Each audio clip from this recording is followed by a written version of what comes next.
Assalamualaikum dan selamat sejahtera. Okey, hari ini kita akan belajar tentang lakaran. Okey. Lakaran ialah satu tajuk di mana kamu akan belajar macam mana kita mau menghasilkan gambaran awal ataupun gambaran kasar sesuatu objek sebenar. Okey, terlebih dahulu saya nak terangkan tentang lakaran pictorial. Okey, untuk lakaran pictorial, lakaran yang dimaksudkan adalah lakaran seperti contengan berbentuk garisan, gambar dan simbol bahasa yang menerangkan sesuatu perkara. Maksudnya dia akan menerangkan kamu punya produk tersebut yang kamu sudah ingin hasilkan. Okey. Lakaran ikut sejarah, dia telah digunakan oleh manusia sejak zaman purba lagi ya. Okey, lakaran tersebut banyak ditemui pada dinding gua tempat kediaman mereka. Okey, apakah ini maksudkan dengan lakaran? Okey, lakaran ialah satu lukisan awal atau lukisan draft yang dihasilkan menggunakan teknik lakaran bebas freehand drawing tanpa bantuan alat melukis seperti pembaris atau jangka lukis. So maksud dia untuk lakaran hanya pensel dan pemadam sahaja yang kamu akan guna. Pembaris atau jangka lukis kamu tidak akan gunakannya. Okey, lakaran biasanya dijadikan gambaran awal bagi menunjukkan rupa atau bentuk sesuatu produk yang kamu ingin hasilkan. Contohnya kamu nak ingin hasilkan sebuah beg. Okey, jadi lakaran yang kamu hasilkan itu adalah gambaran awal semata-mata untuk menunjukkan rupa beg itu. Okey, terusnya kita lihat kepada peranan.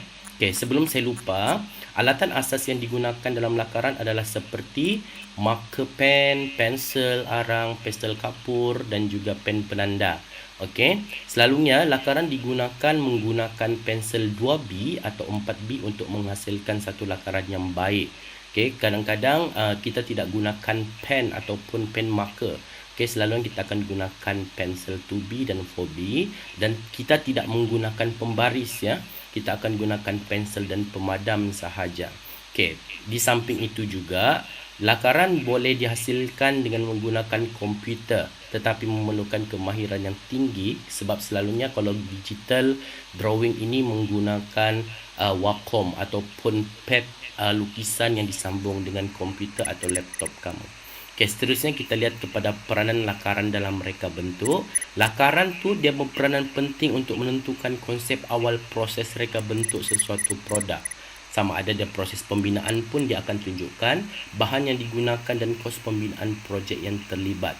Okey, selalunya lakaran memakan masa dan melibatkan proses yang berulang sehingga kamu boleh menepati kehendak dan dipersetujui oleh pelanggan kamu.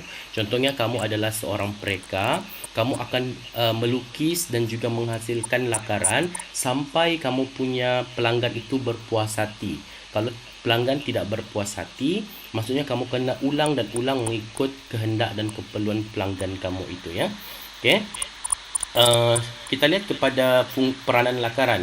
Peranan lakaran dia adalah untuk mempercepat pembangunan konsep. Sebab kenapa pembangunan konsep? Sebab kalau kita tidak guna lakaran, kamu tidak akan dapat melihat konsep sebenar sesuatu produk yang kamu ingin hasilkan. Okey, sebagai contoh, jika kamu menghadapi masalah membawa beg ke sekolah, jadi dengan lakaran ni kamu akan mudah untuk kamu membangunkan konsep. Ini konsep A. Konsep A ni maksudnya kamu punya gambar tu kamu boleh menambah baiknya kepada konsep yang B. Maksudnya di dalam gambar ini dia mempunyai kekurangan. Lepas tu kamu pergi beralih kepada konsep B, maksudnya kamu tambah ciri-ciri yang lagi lain dan juga memberikan konsep ergonomik ataupun keselesaan mengikut pelanggan yang kamu ingin sampaikan itulah. Okey, ini adalah konsep dia. So maksudnya lukisan ni dia akan mempercepat pembangunan konsep kamu. Kalau kamu tidak gunakan lukisan, kamu tidak akan dapat terus sesuatu yang kamu inginkan, konsep yang kamu inginkan. Kalau kamu guna lagi komputer, susah untuk kamu lakar. So directly terus kamu buat konsep A dengan konsep B. Itu yang dimaksudkan dengan mempercepat pembangunan konsep. Okey, untuk konsep seterusnya ataupun peranan seterusnya, asas komposisi untuk ilustrasi. Dalam lakaran, kamu akan dapat bantu lukisan kamu tu sebab kenapa? Sebab lakaran boleh memberikan kamu ilustrasi secara komposisi. Maksudnya dengan lakaran kamu boleh hasilkan pandangan hadapan, pandangan belakang, pandangan perspektif dan juga pandangan sisi ya untuk sesuatu lakaran. Okey, untuk medium komunikasi pelanggan pula, ini adalah peranan dia, sebab kalau tidak ada lakaran, kamu tidak boleh berkomunikasi dengan pelanggan kamu. Kamu tidak boleh tahu apa pelanggan kamu nak, dan kamu tak boleh sampaikan satu lakaran yang pelanggan kamu mahu tu. So dengan lakaran, kamu boleh tunjukkan kepada pelanggan kamu. Contohnya macam saya adalah pereka. Jadi seorang pelanggan saya, dia nak datang ke tempat saya dan tolong hasilkan satu reka bentuk kereta sebab saya nak jual kereta kawalan jauh. Jadi saya nak gambarkan apa yang pelanggan saya ingin tu, tak boleh. So saya kena gunakan lakaran.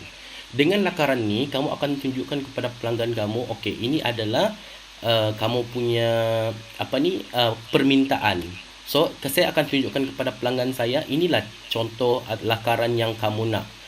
Contoh lakaran sebuah remote kereta alat kawalan jauh yang kamu inginkan. So dengan cara ini kamu akan berkomunikasi dengan pelanggan kamu. So itulah peranan lukisan ataupun lakaran.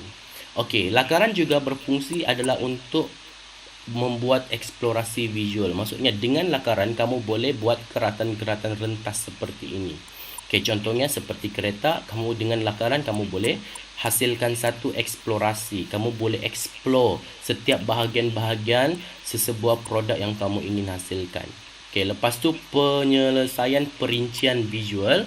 Dengan lakaran, kamu akan menambah pelbagai elemen berasaskan prinsip reka bentuk. So, maksudnya kamu akan selesaikan perincian visual tu. Kamu kasih detailing. Detailing dia kamu akan boleh buat dengan menggunakan lakaran. Penyelesaian perincian visual. Okey. Itu adalah fungsi-fungsi lakaran dan peranan-peranan lakaran yang kamu kena ingat. Saya ulang balik. Yang pertama sekali adalah mempercepat pembangunan konsep sesuatu produk, sebab kamu just guna lakaran saja tanpa menggunakan komputer. Lepas tu asas komposisi untuk ilustrasi, lepas tu medium komunikasi pelanggan dan juga eksplorasi visual. Okey. So, penyelesaian perincian visual pun salah satu daripada peranan lakaran. Okey, sekarang kita akan lihat kepada jenis-jenis lakaran. Jenis-jenis lakaran yang kamu kena ingat adalah seperti lakaran peribadi, lakaran penerokaan, lakaran teknikal, lakaran perkembangan idea, seterusnya lakaran persembahan, dan juga yang terakhir adalah lakaran digital. Okey, untuk lakaran peribadi atau contengan ni, lakaran ini tidak kemas, tidak tersusun dan dilukis di dalam buku lakaran kamu sendiri. Sebab itu kenapa kita panggil dia sebagai lakaran peribadi atau contengan, sebab dia sekadar contengan semata-mata di dalam buku lakaran kamu. Okey, sebelum kamu menyediakan satu konsep produk, kamu buat lakaran awal terlebih dahulu. Okey, lakaran ini tidak kemas. Maksudnya dia just contengan di atas buku lakaran semata-mata. Okey, untuk lakaran penerokaan, lakaran ini biasanya lebih kemas. Dilakar untuk dibuat perbandingan produk yang sedia ada dalam pelbagai aspek evolusi dari segi bentuk, saiz, bahan dan sebagainya. Okey, untuk lakaran penerokaan, kamu akan meneroka sesuatu produk yang sedia ada di dalam pasaran. Lepas tu kamu terokai bentuk, rupa, okey, dia punya saiz, semua kamu akan terokai. Maksudnya kamu tengok dari segi ini, dia akan berubah kepada ini, dia akan berubah seterusnya kepada ini dan seterusnya kepada bentuk yang lagi moden. So maksudnya kamu meneroka evolusi sesebuah produk dengan menggunakan lakaran, dan dari lakaran itu kamu akan meneroka bentuk-bentuk ini, dan itulah kita panggil sebagai lakaran penerokaan. Okey, lakaran ini dia akan menyebabkan kamu meneroka sesuatu produk yang sedia ada sampailah terhasilnya satu produk yang lagi baharu di dalam pasaran. Okey. Untuk seterusnya lakaran teknikal. Teknikal ni maksud dia lebih kepada teknikal perincian setiap reka bentuk yang kamu ingin hasilkan. Maksudnya lakaran teknikal dia akan lebih kepada lakaran ceraian, lakaran keratan rentas dan pelbagai sudut pandangan. Lakaran ini mengandungi perincian dimensi yang dapat membantu mereka menggambarkan rekaan produk yang akan dihasilkan. Okey, contohnya sebagai ini. Kenapa kita panggil sebagai lakaran teknikal? Sebab lakaran teknikal ni dia lebih detail, lagi dia banyak kesempurnaan. Dia banyak menunjukkan lakaran ataupun ceraian-ceraian yang kamu nak hasilkan. Contohnya seperti kamu jelaskan tangkai beg tersebut, zip beg tersebut, tali gantung beg tersebut. So maksudnya lakaran teknikal, dia lebih kepada kamu pecah-pecahkan setiap aspek yang ada dalam kamu punya produk tu dan kamu terangkan satu persatu. Okay. Seterusnya adalah lakaran perkembangan idea. Kamu nak bagi tunjuk perkembangan idea kamu dari satu ke satu tahap yang lain. Maksudnya apabila kamu melukis seperti ini adalah kamu punya idea yang pertama. Daripada mana kamu dapat ni, lepas tu kamu ubah kepada yang ini, kamu ubah kepada yang ini dan seterusnya kamu dapat hasilkan satu produk akhir yang baharu. So maksudnya dia menunjukkan kepada perkembangan idea kamu. Macam mana idea kamu tu berkembang. Contohnya kamu jadikan daun sebagai kamu punya idea. Daripada bentuk daun tu kamu boleh hasilkan satu bentuk produk yang seolah-olah daun. Jadi macam mana kamu nak buat? Kamu gunakan perkembangan idea. Okey, kamu kembangkan dari satu sudut kepada sudut yang lain dan dari satu bentuk kepada bentuk yang lain. Okey, seterusnya adalah lakaran persembahan. Untuk lakaran persembahan ini dia membantu pelanggan untuk memahami konsep rekaan yang ingin disampaikan oleh mereka. Okey, sebagai contoh yang ini. Okey. Kalau kamu mempunyai seorang pelanggan kamu tu mahu kamu untuk melakukan satu lukisan, jadi ini adalah lukisan persembahan yang kamu akan tunjukkan kepada pelanggan kamu. Sama ada pelanggan kamu itu berminat ataupun tidak, itu terpulang kepada pelanggan. Apabila pelanggan kamu tidak ingin dengan produk yang kamu lakar, kamu terpaksa untuk ubah balik. Sebab itu yang saya cakap, dia bergantung kepada permintaan dan kepuasan pelanggan kamu, ya. Okey, seterusnya adalah lakaran digital. Dalam lakaran digital, kamu kena ingat bahawa lakaran ini menggunakan konsep digital secara komputer ataupun perisian teknologi pada masa kini. Okey, kamu tidak gunakan pensel atau kertas, tetapi kamu gunakan perisian digital seperti Wacom, Photoshop. Maksudnya kamu akan hasilkan lukisan berasaskan perisian komputer. Okey, anda juga boleh menggunakan alat gadget dan aplikasi terkini untuk menghasilkan lakaran digital. Kamu kena ingat, lakaran digital tidak menggunakan kaedah tradisional seperti menggunakan pensel dan kertas, tetapi dia menggunakan perisian yang telah diinovasikan kepada perkembangan teknologi pada masa kini. Okey, boleh faham? Okey. Seterusnya kita lihat kepada teknik lakaran pictorial. Okey, untuk lakaran pictorial, dia memaparkan image 3D yang memudahkan mereka bentuk menggambarkan bentuk atau mentafsir lukisan.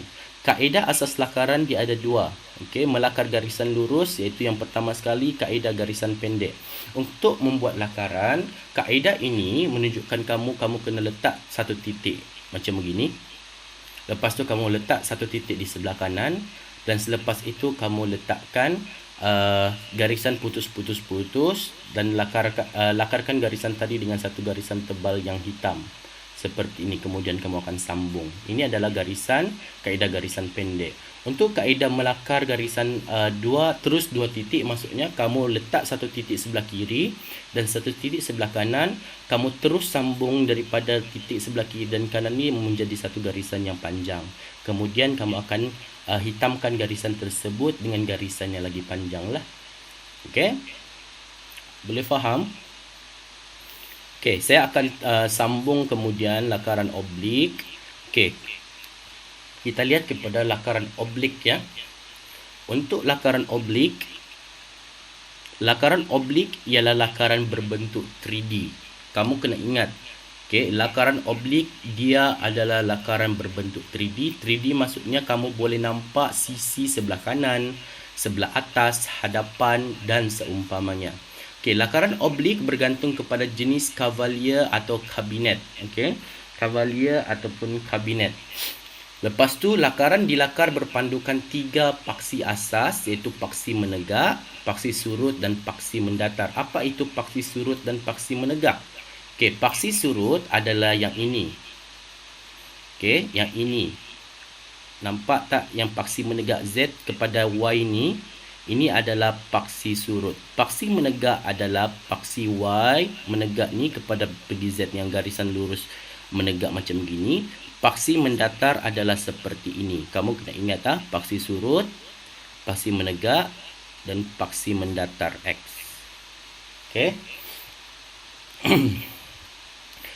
Paksi surut adalah cenderung kepada paksi mendatar. Sudut yang digunakan ialah 45 darjah. Paksi mendatar adalah bersudut tepat dengan paksi menegak. Maksudnya paksi menegak dia akan terus lurus macam begini dan paksi mendatar terus lurus macam begini. Kalau paksi surut dia 45 darjah. Okey, so apabila kamu pertama sekali untuk kamu melakar lakaran oblik, okey, kamu kena pastikan apa yang perlu kamu lukis adalah paksi mendatar X, paksi menegak Y dan juga paksi menegak Z, iaitu paksi surut. Okey, so selepas itu barulah kamu boleh hasilkan satu lukisan seperti ini. Ini adalah oblik cavalier dan ini adalah oblik kabinet. Okey, dah faham? Okey, seterusnya langkah melakar oblik cavalier. Yang pertama sekali kamu kena lukis paksi mendatar X. Mana paksi mendatar X? Paksi mendatar X adalah seperti yang di bawah ini. Nampak tak? X. Selepas tu, kamu akan melukis garisan paksi menegak Y seperti ini. Selepas tu, kamu akan lukiskan paksi surut seperti Z. Okey, langkah kedua, kamu kena tanda ukuran panjang objek yang dikendaki pada paksi mendatar dengan huruf A. Ini A, kamu letak A di sini ya. Kamu letak satu tanda di sini. Lepas tu tandakan ukuran tinggi objek pada paksi menegak. So ini kamu tanda B. Lepas tu kamu kena tanda C di paksi surut seperti ini. Okey, selepas kamu menanda, kamu akan gariskan lakaran garisan selari dengan garisan A kepada O. Okey, bermula daripada titik B dan juga titik E. Lepas tu lakarkan garisan selari dengan O pergi C seperti ini. Okey, bermula daripada titik B menjadi garisan B dan D. Maksudnya kamu copy balik. Okey, langkah keempat, lakarkan garisan menegak daripada titik A ke E. Jadi kamu kena lukis garisan menegak ini. Okey. Selepas itu kamu akan lakarkan garisan menegak bermula daripada titik C. Mana titik C? Ini C. Dan juga kamu pergi kepada titik D. Lukis garisan menegak. Selepas tu kamu kena lakarkan garisan mendatar bermula daripada titik D kepada titik F. Dan lakarkan garisan selari dengan garisan B dengan D. Okey. Lepas tu bermula titik E ke F menjadi garisan E dan F. Okey, langkah 5, legapkan semua garisan objek sehingga terbentuk kotak yang mewakili lakaran oblek. Okey, itu saja yang kamu kena ingat konsep-konsep dia. First come first, kamu kena lukis paksi mendatar X, paksi surut Z dan paksi Y menegak. Kena pastikan untuk paksi surut kamu kena letak 45 darjah. Okey. Okey, seterusnya adalah lakaran isometrik. Lakaran isometrik ialah lakaran piktorial yang menunjukkan keseluruhan sesuatu pandangan. Maksudnya kamu nak tunjukkan keseluruhan pandangan sesuatu objek yang kamu ingin lakarkan itu. Okey, objek ini dapat menggambarkan pandangan berbentuk 3D, iaitu gabungan pandangan atas plan seperti yang kamu nampak di gambar ini. Okey, pandangan hadapan, pandangan sisi, pandangan sisi, pandangan hadapan. Okey. Okey, ini adalah lakaran isometrik dilukis berpandukan 3 paksi isometrik.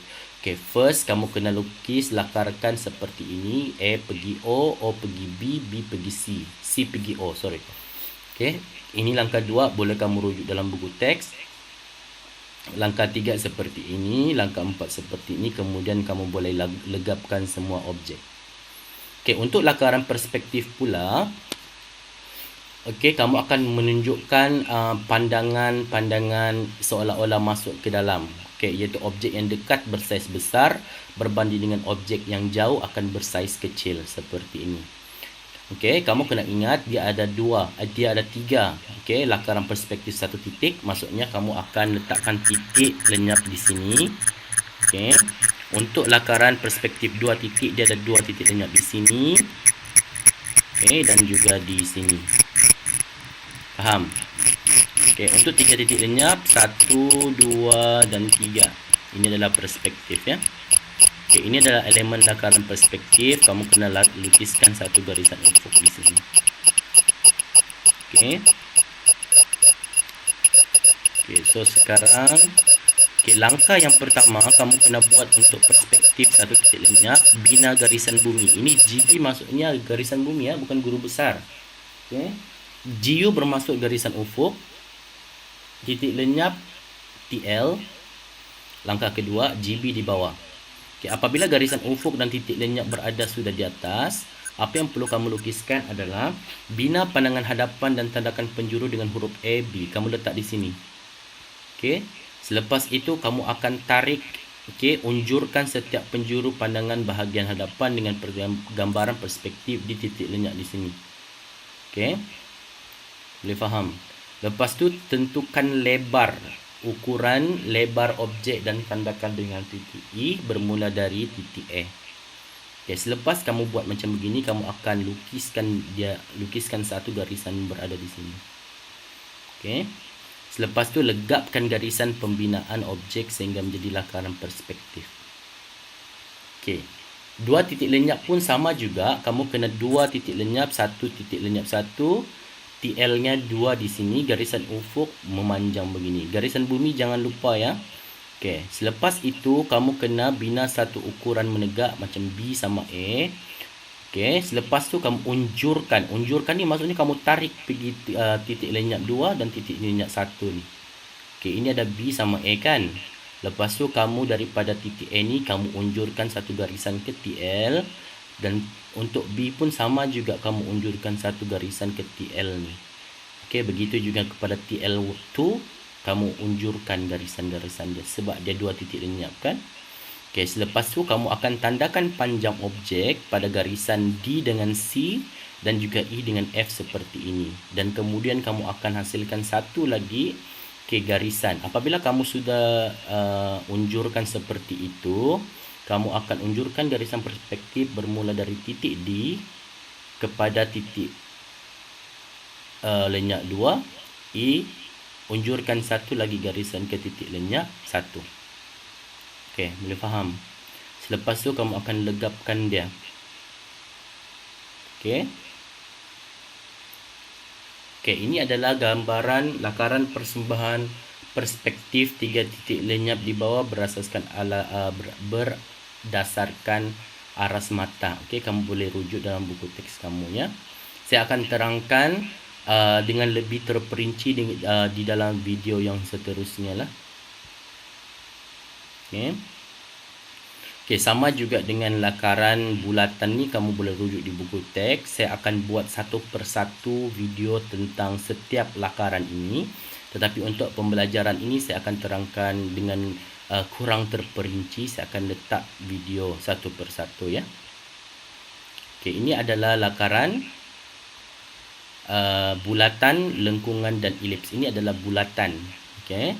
Lepas tu lakaran elips seperti ini. Lepas tu lakaran silinder dan kon adalah seperti ini. Okey, seperti yang cikgu bagi tahu, saya akan terangkan dengan lebih terperinci dalam video yang seterusnya. Okey.